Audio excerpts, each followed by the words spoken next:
ओम शांति।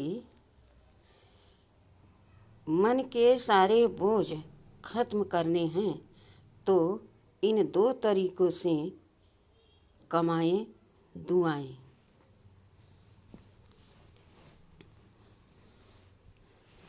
मान लीजिए किसी ने आपको ऐसा शब्द बोला जो आपको घायल कर दिया, अंदर तक चुभने लगा।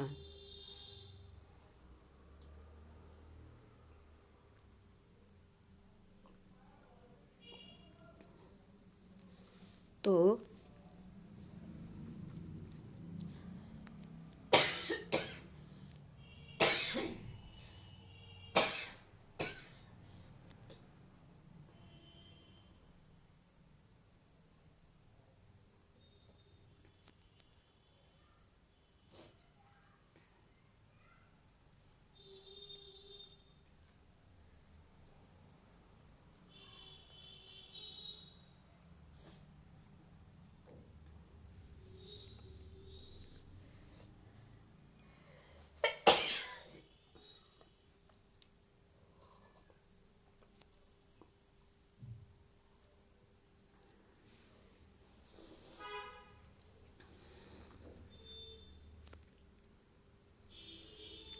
आप उस बात को पकड़ करके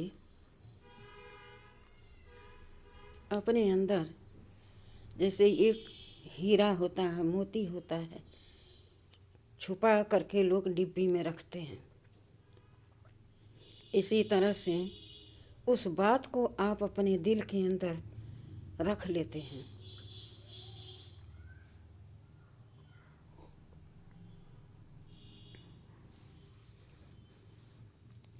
और जब जब आपको समय मिलता है तब तब आप उसको खोल कर देखते हैं,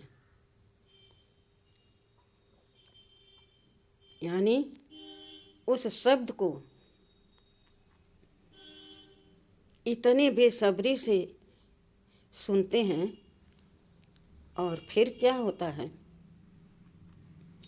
उदास हो जाते हैं, आँखों में पानी भर जाता है।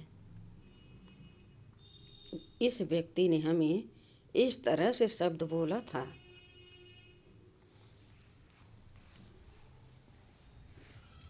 अब बताइए इसमें आपको क्या लाभ मिल रहा है? जिसको सुनाना था वह तो सुना के चला गया।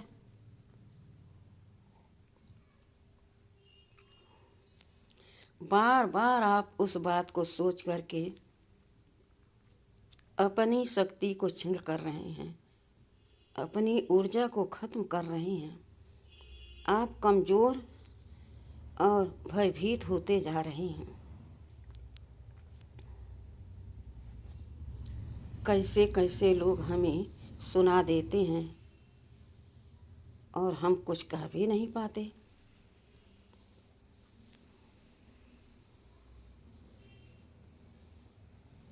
मान लीजिए आपके पास 10 अटैची है, भरी है सामान से। आपने किसी को कहा क्या ये अटैची आप उठा लेंगे, दूसरी जगह रखना है। वह व्यक्ति खुशी से कहा हाँ उठा लेंगे, और वह उठाया।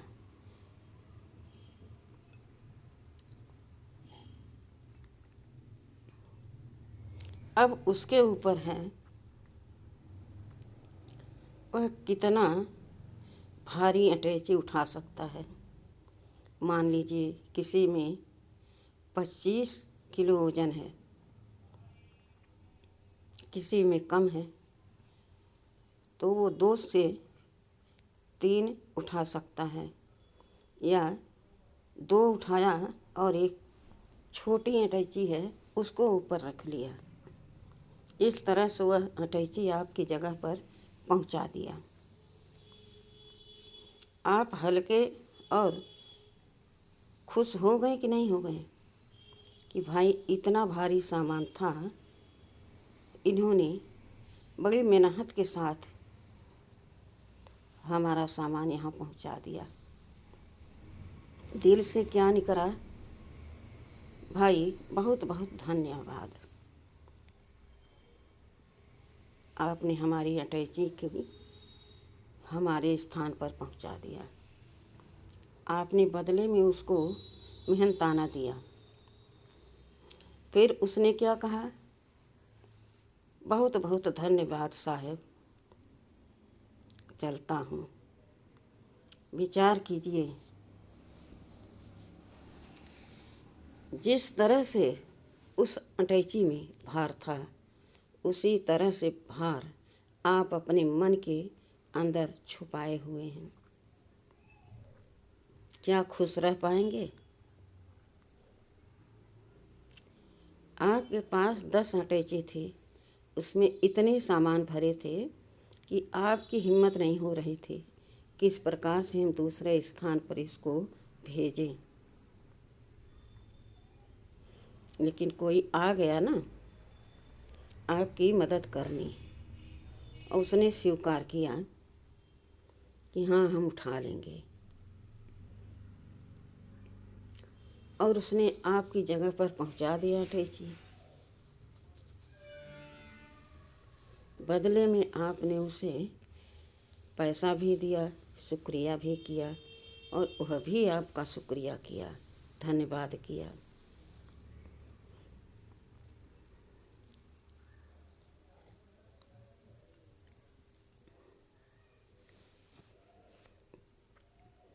वह भी खुश होकर हल्का होकर गया, और आपका काम हो गया तो आप भी खुश हो गए और हल्के हो गए। दोनों ने दुआ कमाया, एक ही काम से दोनों ने दुआ कमाया। विचार कीजिए कि हमें दुआ कमाना है या पापों का बोझ भरना है अपने दिल के अंदर। बोझ रख करके हम खुश रह पाएंगे, आगे बढ़ पाएंगे, या हल्का होकर खुश रहकर आगे बढ़ पाएंगे।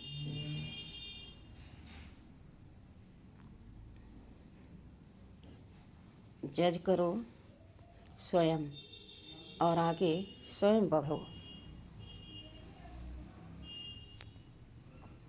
यह कमाई करने का समय है।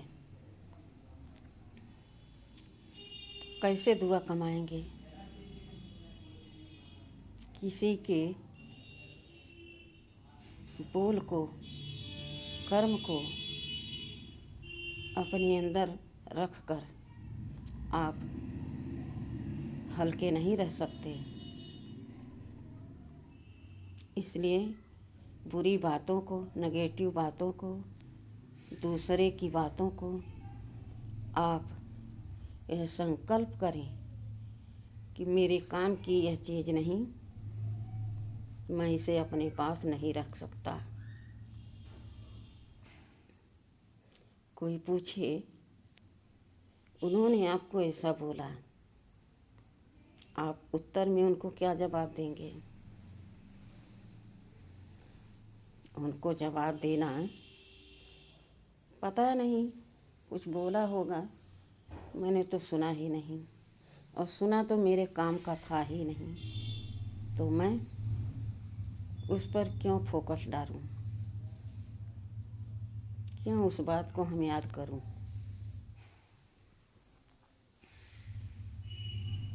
इस तरह से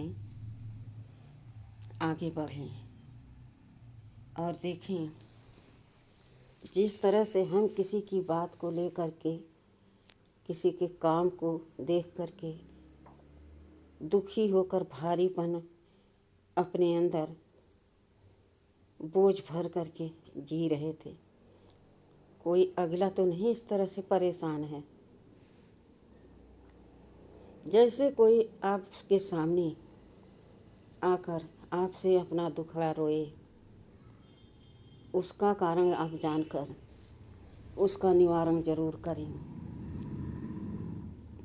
सीधी सी सिंपल सी बात, भाई या बहन, यह शब्द, यह बोल या उनका कर्म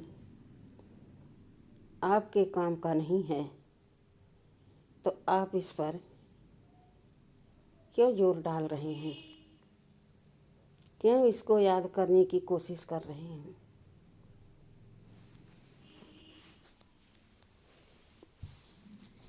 अगर आपके कोई कहे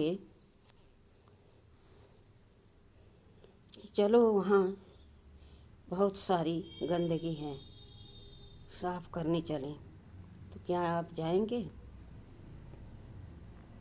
नहीं जाएंगे ना। लेकिन स्वयं आपके अंदर किसी के बोल का, कर्म का, सोच का, संकल्प का बोझ है। मान लीजिए किसी के चेहरे को आपने देखा और आपको लगा यह हमको अच्छी तरीके से नहीं देख रहा है, ज़रूर कुछ इसके मन में चल रहा है।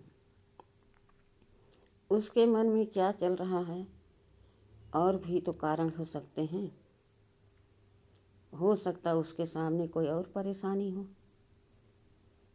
हमने उसको अपने ऊपर ले लिया। मुझे देखकर ही वह ऐसा चेहरा बनाकर मुझे देखते हुए जा रहा था। यह संशय, शंका की बात हुई ना। जहाँ संशय है वहाँ समाधान कैसे हो सकता है? जब तक हम स्वयं समाधान न करें, उसका रास्ता न निकालें, तब तक हम हल्के नहीं हो सकते। मान लीजिए एक व्यक्ति सर पर बोझ रखा है, दूर तक उसे जाना है। कितना दूर वह व्यक्ति बोझ लेकर जाएगा? ज़रूर उसको एक जगह तो उतार करके सुस्ताना पड़ेगा, फिर वह बोझ को उठाएगा, फिर चलता बनेगा। इसी प्रकार से आप आज बोझ को छोड़ देते हो, आपका मन कहीं और तरफ चला जाता है, तो आप मगन रहते हो, आपका चेहरा खुशनुमा रहता है। जैसे आप उधर से फ्री हुए, फिर वही बोझ आपने रख लिया अपनी मन बुद्धि पर। अब हो तो अकेले, मगर मन हजारों तरफ भाग रहा है। इतना बोझ बढ़ गया कि आपके सर में दर्द होने लगा, चेहरा आपका एकदम मायूस होने लगा। अब किसकी ज़रूरत पड़ने लगी? अब उस बोझ को याद करते हुए हमें दवा की तरफ जाना पड़ रहा है। अरे मेरे सर में तो दर्द है, मुझे एक दवा मिल जाए तो हमारा सर ठीक हो जाए। अपने मन को तो हमने कभी ठीक करने की कोशिश की नहीं, अब दवा मेरे मन को कब तक ठीक करता रहेगा? विचार करने की बात है। सारे तरफ से बुद्धि हटाकर भगवान के श्रीमत पर चलकर उसमें जज करो कि किस तरह से हम दुआ कमाएं।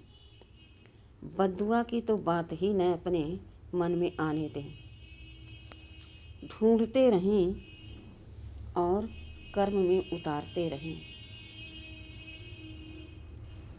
कि हमें तो केवल दुआ ही दुआ कमाना है।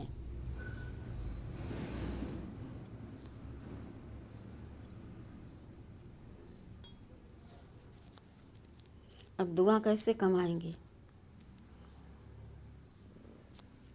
किसी बुजुर्ग को अपना हाथ देकर उठा दिया, राह देख रहा था, कोई आए तो मेरी मदद करे। आप उस रास्ते से निकले और बिना सोचे समझे देखा कि बुजुर्ग है, बैठा है। उसके पास जाकर उसका हाल चाल पूछा। उसने कहा, भाई उठ नहीं पा रहा हूँ। आपने उठाकर उसको रास्ते पर ला दिया और कहा धीरे धीरे आप चले जाइए। उस बूढ़ा व्यक्ति ने क्या कहा, बेटा आप खुश रहो, सदा खुश सुखी रहो। आपने भी पलट कर कहा, थैंक यू बाबा। इस तरह से बुजुर्गों से दुआ कमाओ। बच्चों को भी एक तरफ से देखो, कोई बच्चा ऐसी जगह पर तो नहीं है जो गंदगी में भी है और गलत कर्म भी कर रहा है। आजकल बहुत से बच्चे ऐसे हैं जिनके माता पिता शुरू से अपने बच्चों को नहीं राह पर लाते, अच्छी राह नहीं दिखाते। जब वह बच्चा थोड़ा सा बड़ा होता है तो धीरे धीरे अपने मन की करना शुरू कर देता है और तभी हम देखा अनदेखा करते रहते हैं। बच्चा है, छोटा है, और जब वह बच्चा धीरे धीरे कुछ ही दिनों में बड़ा हो गया तो जब माता पिता कुछ कहते हैं पलट के वार करता है। हमको जो करना है वह करेंगे, तो मत बोलो, और निकल गया घर से। घूम रहा इधर उधर, अपने ही जैसा साथी ढूंढ रहा, जहाँ मर्जी कर रहा वहाँ बैठ रहा, गंदगी में, जंगल में, धूप में। अब धीरे धीरे उसके कर्म विकर्म होने लगे। कैसे?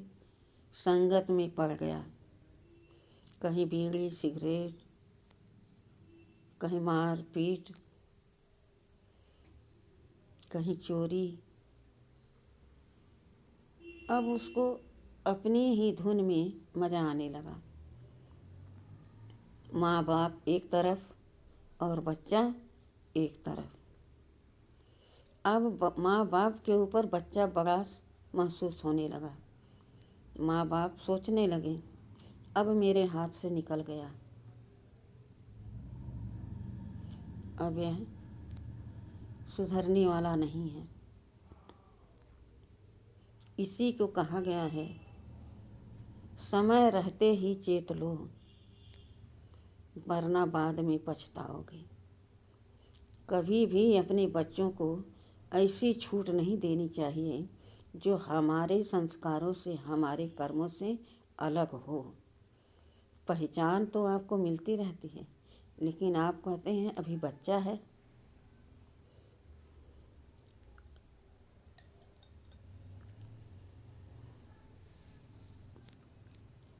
जो समझदार होते हैं, सयाने होते हैं, वो माता पिता अपने बच्चों को हमेशा अपने सानिध्य में रखते हैं।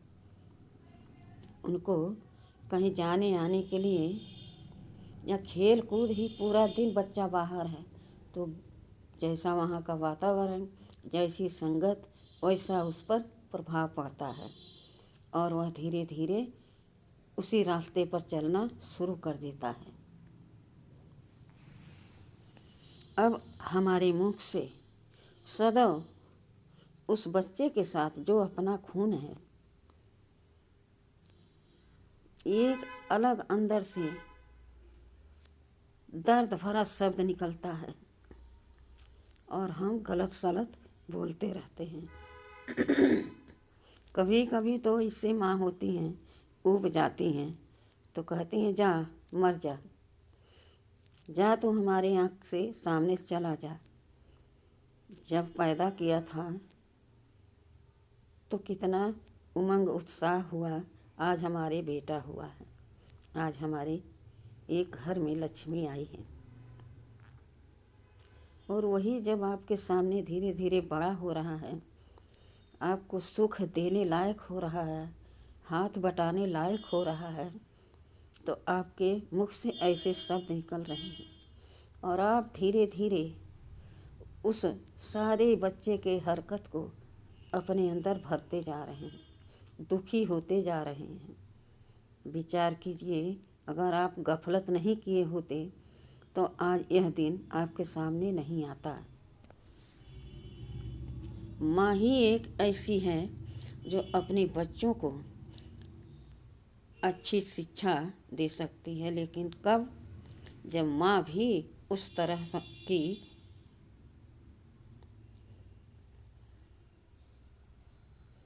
हो। जैसे कि कई माताएं भी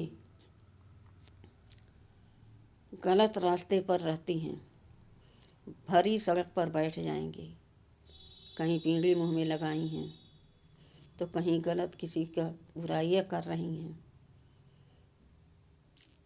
कुछ न कुछ हरकत करती रहती हैं और बच्चे भी बाहर निकलते रहते। अब न माँ को बच्चे की फिक्र, न बच्चे को माँ की फिक्र। दोनों स्वतंत्र लेकिन दुखी माँ होती है, बेटा नहीं होता है।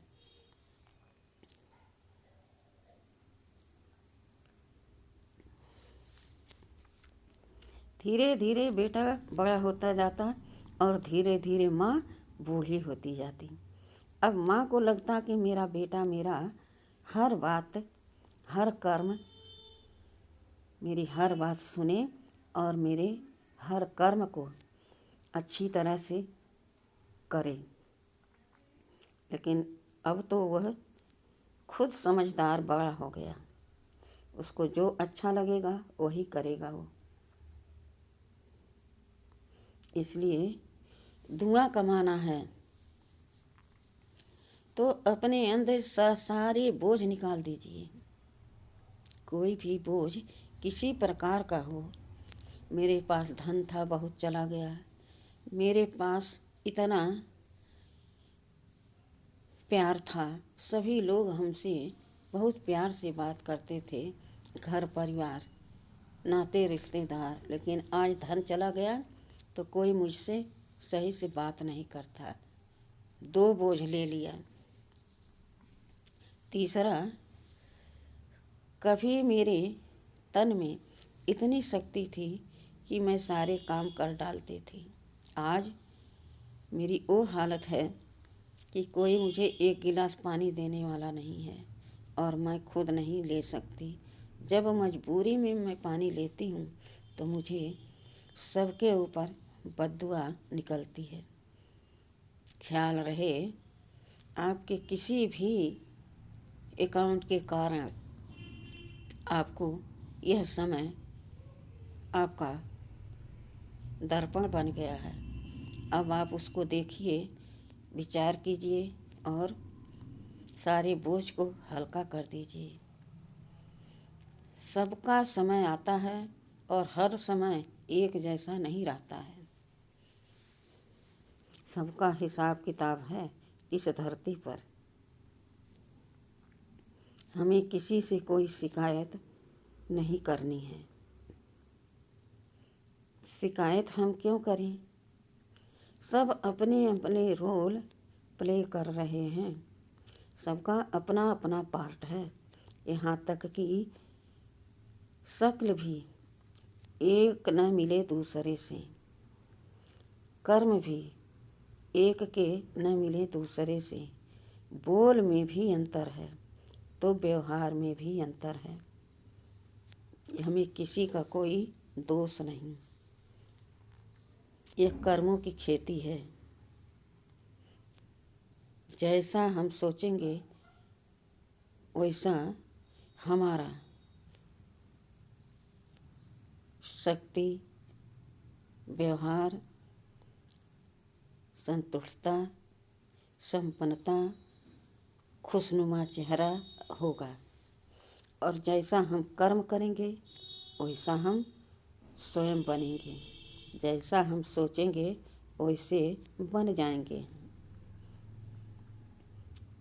तो कहाँ आ रहा है कि दूसरों को देखो, कहीं पर यह नहीं आ रहा कि दूसरे के गुण अवगुण देखो, नहीं, स्वयं को देखो, स्वयं पर लागू करो।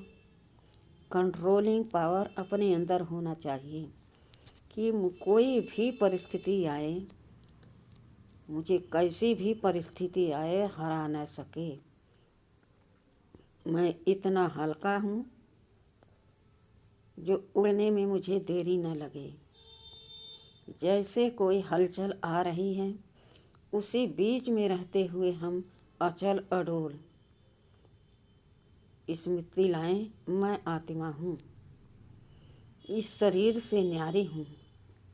मैं आत्मा कितनी अच्छी हूँ। मैं तो किसी को दिख भी नहीं रही हूँ। कोई मेरा क्या बिगाड़ सकेगा। इससे अच्छी और बात क्या हो सकती है। हम दिन रात रोते रहते हैं, उन्होंने हमें ऐसा बोला, उन्होंने ऐसा कर्म किया, मैं ही दुनिया में दुखी हूँ। अनेक प्रकार की बातें सोचती हूँ जिससे कोई लाभ नहीं। और जिस बात पर, जिस कर्म से हमें लाभ नहीं, उस पर हम विचार क्यों करें।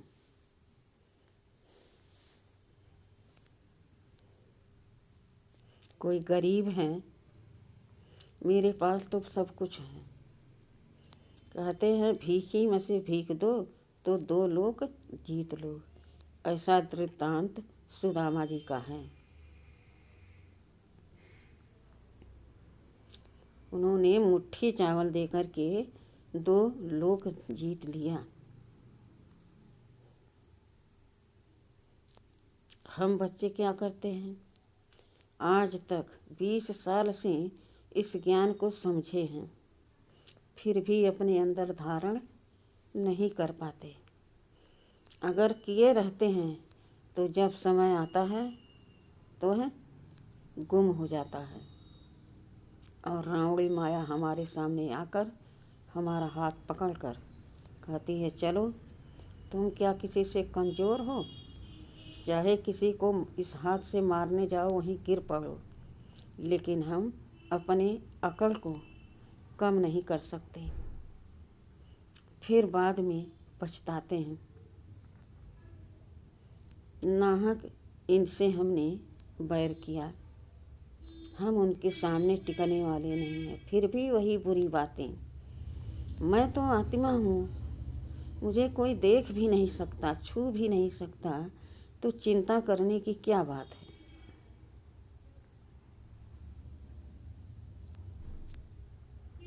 इसी प्रकार से हर एक तत्व को भी देखें, वह भी हमारा इंतज़ार करते हैं कब ये हमें प्यार करेंगे, कब हमें आप समान समझेंगे। तो सबको एक दृष्टि से देखो, समझो, कौन हमारे काम का है और कौन हमारे काम का नहीं है। जो शब्द, जो बोल, जो कर्म हमको कुछ नहीं दे सकता, तो हम उसको क्यों याद करें, क्यों उस पर हम फोकस डालें। इस तरह से जहाँ आपको लगे हम इनकी मदद कर सकते हों, चाहे प्रकृति के 5 तत्व ही क्यों न हो। मानो एक पौधा है, सूख रहा है,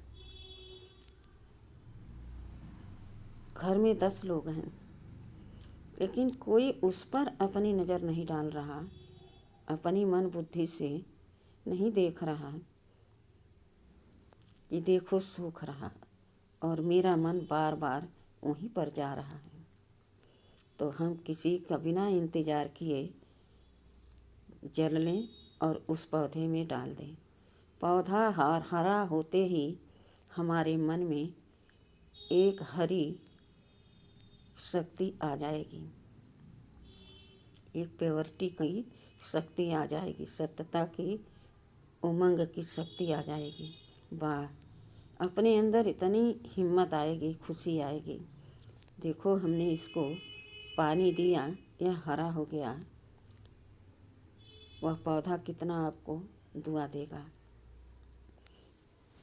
याद रखे, जो बोलते नहीं हैं वो भी दुआ देते हैं और वो भी बद्दुआ देते हैं।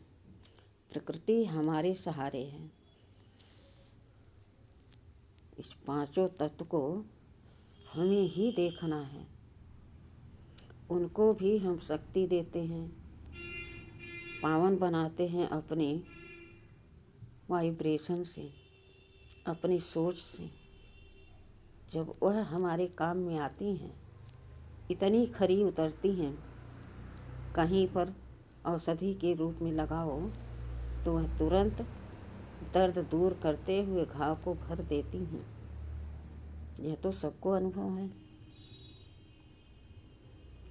इसी प्रकार से कोई जानवर हैं, कहीं दुख में दर्द में कहर रहे हैं, लोग आ रहे हैं जा रहे हैं, नहीं देख रहे, अपनी आँखों को देखते हुए इधर करके चले जा रहे हैं। तो जो हो सके आप उस जानवर के लिए भी कर दो। पानी पिला दो, उठा के चला दो। कितना टाइम लगेगा? बहुत से 10 मिनट। और उसकी दुआ मिलेगी तो अपार मिलेगी, क्योंकि वह अनबोलता है, वह अपना दर्द बता नहीं सकता। इसलिए कहा गया है, बोलो कम, सोचो कम, लेकिन कर्म स्वच्छता से, सत्यता से ज़्यादा करो।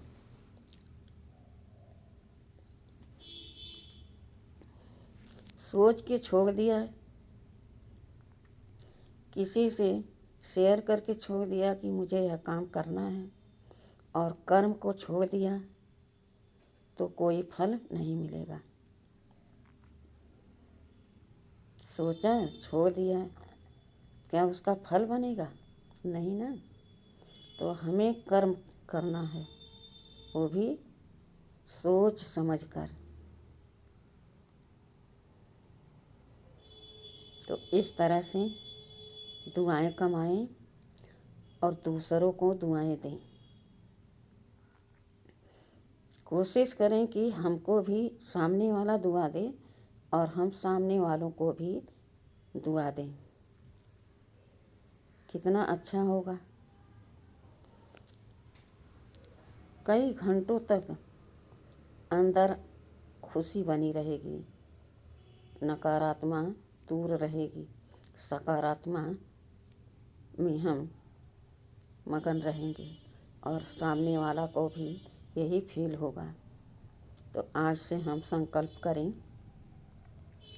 हमें दुआ कमाना है तो हम 2 चीज़ों को अपनाएं, 2 बातों को पकड़कर दुआ कमाने के लिए हमेशा तत्पर रहें। आशा करती हूँ मेरे इस टूटे फूटे शब्दों के द्वारा जो अज्ञानी ज्ञानी आत्माएं हैं, ज्ञानी हैं, बहुत से समझते हैं, लेकिन वह तत्परता से कर्म में नहीं चलते, ध्यान नहीं देते, तो इतनी तेज कमाई नहीं हो पाती। इसी प्रकार से जो अज्ञानी हैं, वो इस बात को समझकर पढ़कर कर्म में उतारें। यही मेरी आस है और यही मेरी शुभ भावना, शुभ कामना है कि बाबा के सभी बच्चे बाबा के समान पावन और शक्तिशाली बनकर बाबा के साथ चलने के लिए इस ज्ञान में अपनी रुचि बढ़ाएं और सेवा में लग जाएं। ओम शांति।